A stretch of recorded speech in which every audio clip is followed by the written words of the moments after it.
Hello students, my name is Sumit Sharma. I am working in St. Andrews Institute of Technology and Management, Gurugram as an assistant professor in computer science department. So this is our next lecture of web series of C programming. In the last lecture we had done with nested if statement, else if ladder statement and switch statement. And I hope you understood these topics very well. So now today we will discuss about introduction to jumping statement. In jumping statements we are discussing only three statements. The first one is go to statement, break statement and continue statement. So let's we start.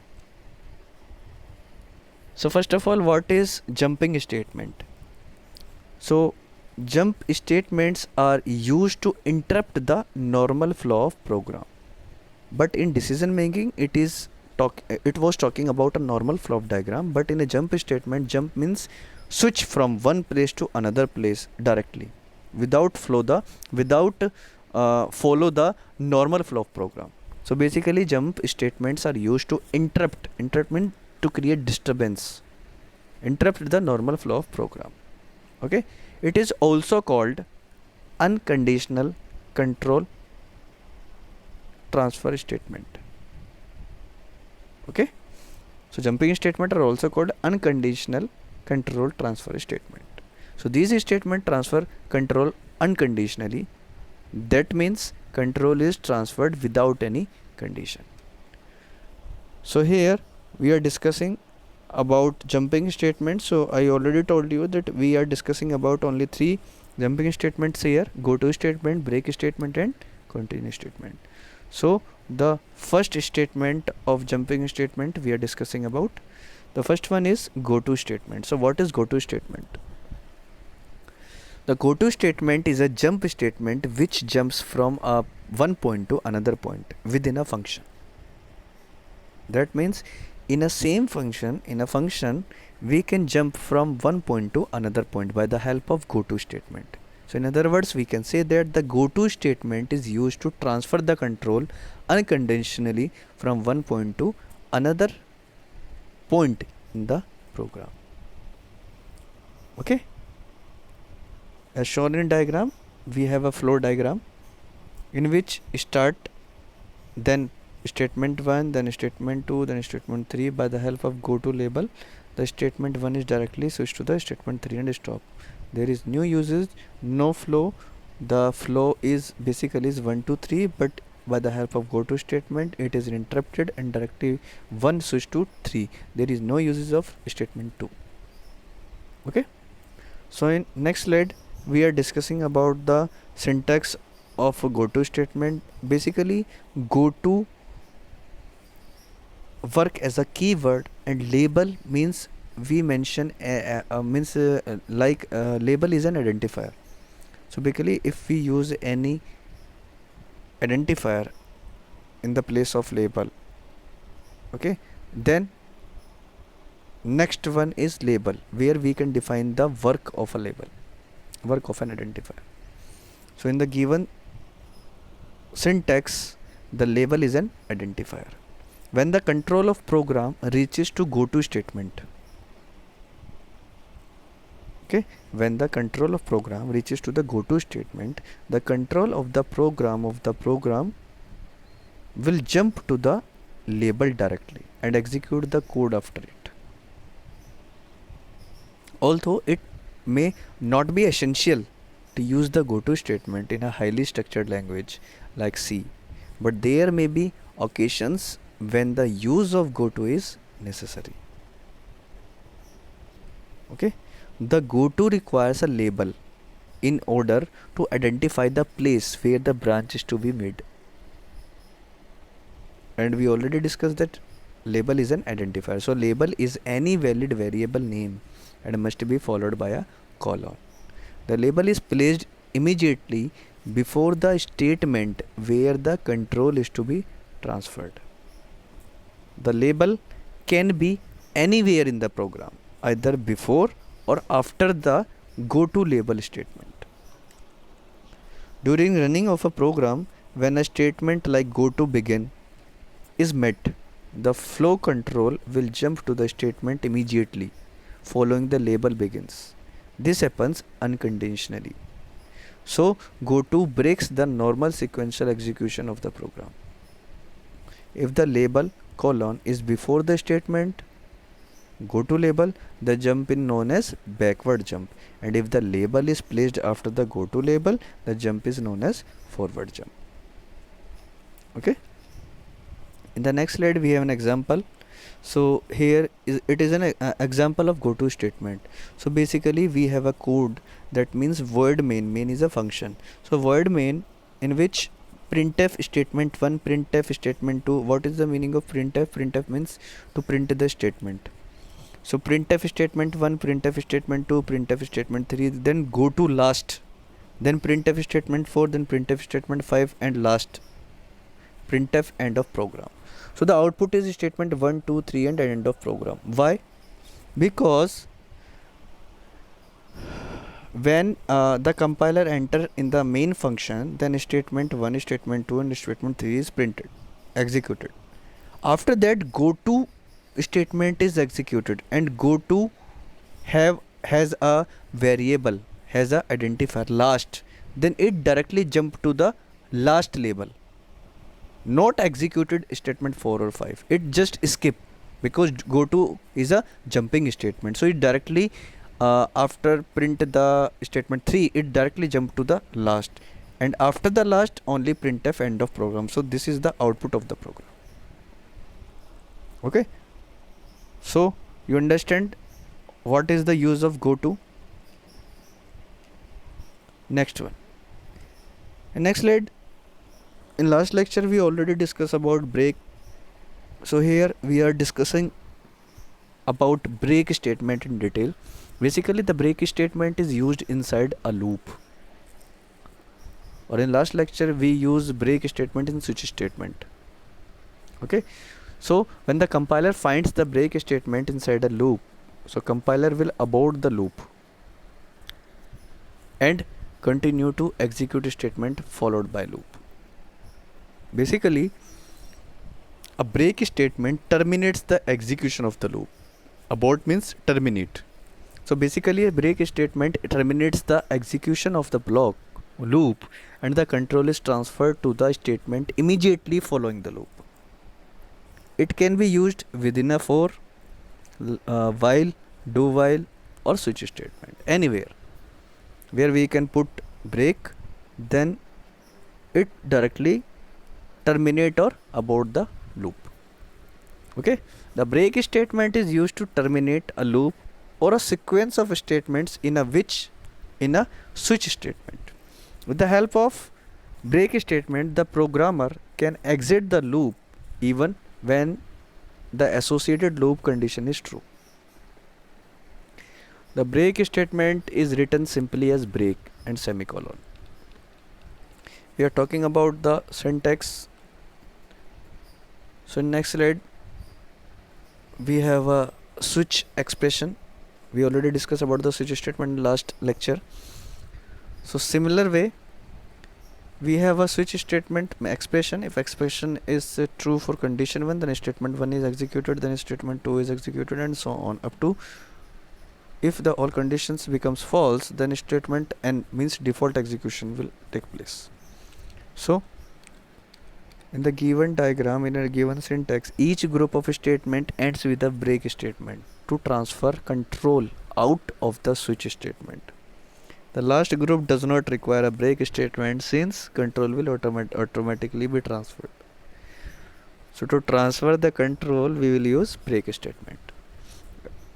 Okay, the transfer of the switch case after the last group has been executed. Okay, so come in the next slide. Here we have an example of break statement.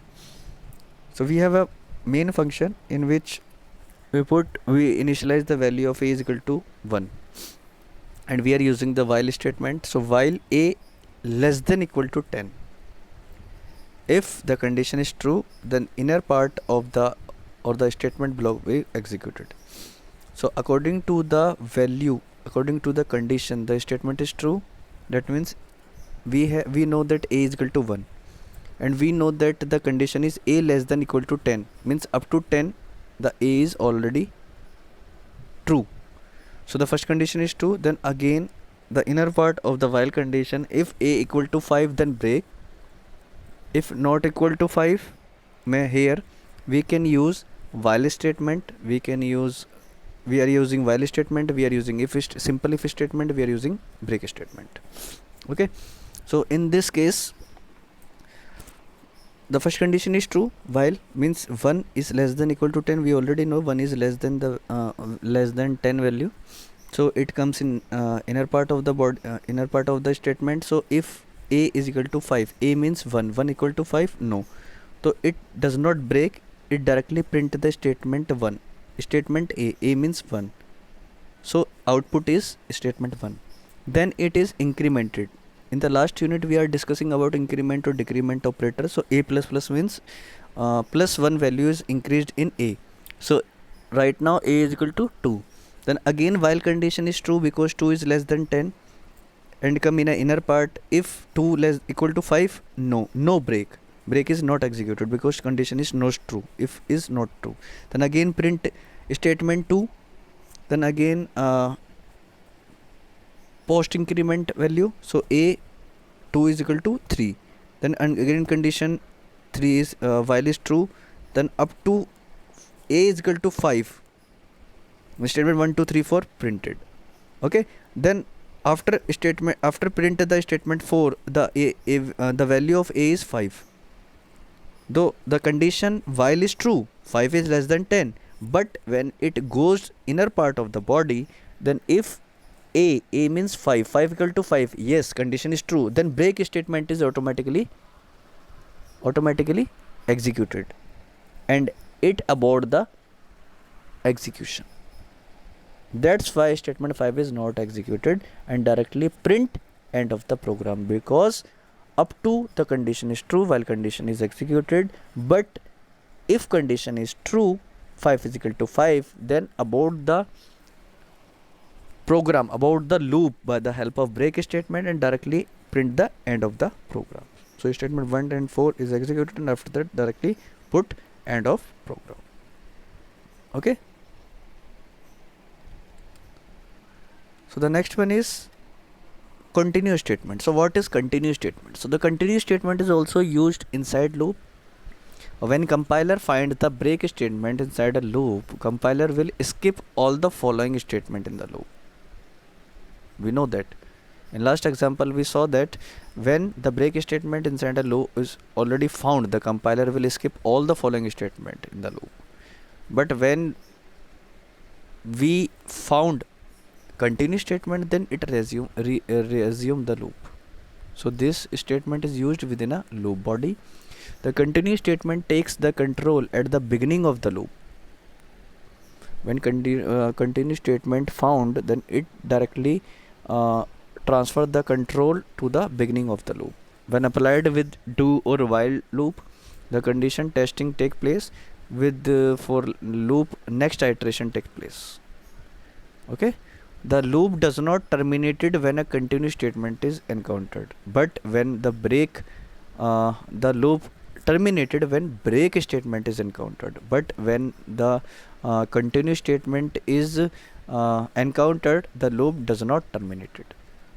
Instead, the remaining loop statement are skipped and the computation proceed directly to the next pass through the loop. So it is simply written as continue. Okay, so in next slide we have an example of continuous statement. So we have a same example, but in last example we use break statement, and in this example we are using continuous statement. So in last example we have initialized the value is equal to 1, but here we are initialize the value is equal to 0. So while condition is a less than equal to 10, yes, 0 is less than 10, then it is incremented. So 0, then incremented a 1. Okay, so if condition is false, a 1 not equal to 5, then continue is not executed, then print statement 1.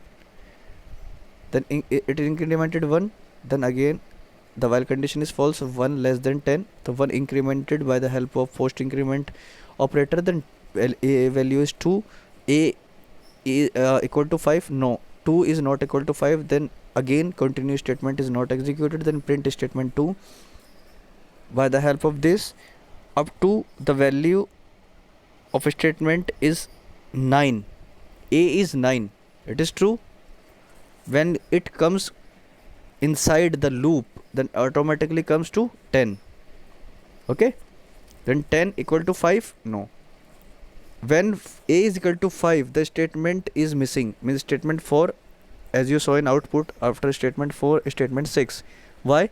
Because when a is equal to 5, then condition if is true and it continue, means it resume from the beginning of the loop. It does not execute anything, it does directly transfer the control from the starting of the loop or beginning of the loop. Okay, and if the condition while condition is false, then it directly end of the program. So this is the example of break statement, sorry, continue statement. Okay, so today we are discussing about jumping statement, in which we are discussing about 3 statements: go to, continue and break. And today in today's session we already discussed about some basic description about the go to, break and continue, and also discussing about syntax, and also discuss about an example. Okay, now I am going to provide you some important question based on today's topic, so that you will get an idea that which type of questions come in university exam today topic. The first topic is explain jumping statement. So jumping statement are those statements in which the interrupt in the normal flow of execution and jump from one point to another point. And we have three the jumping statement majorly categorized into 3 categories: break statement, go to statement and continue statement. You will explain over there. So next question is explain break statement with example. The next question is explain continue statement with example, and last one is explain go to statement with example. Now, so this is the end of today's session and also end of the jumping statement. So thank you for watching my video. Have a nice day. Hope you will watch my next video, in which I will discuss about introduction to other statements, looping statements. Okay, looping statement means while statement, do while statement, for statement and nested loop statements. So stay connected with us. So thank you so much. Have a nice day.